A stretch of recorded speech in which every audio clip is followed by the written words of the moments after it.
Alright, so one minute wisdom from the Rebbe for today. So yesterday's Torah reading we read that if you see an animal of your enemy and it's crouched on the side of the road, you might think you don't have to help him out. Says the Torah, you do have to help him out, unload the animal, let the animal walk again.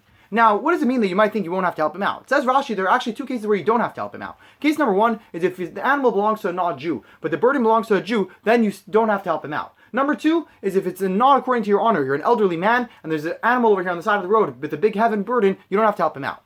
Now, what does this mean? Why does Rashi bring these two examples and not a third example like is brought in the Medrash? The Medrash says that if there's a priest who's walking and he sees an animal in a cemetery, he doesn't become impure to be able to go help him out. Now, why does Rashi bring these two examples?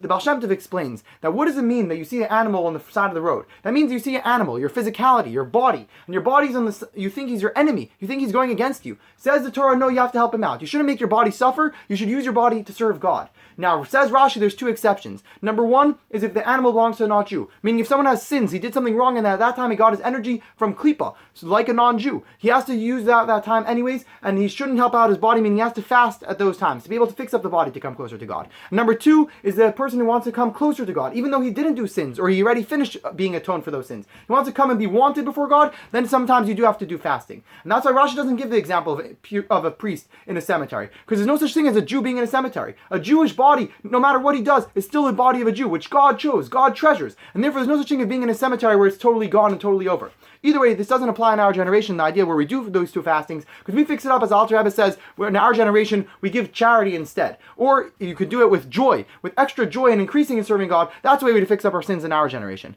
L'chaim, l'chaim.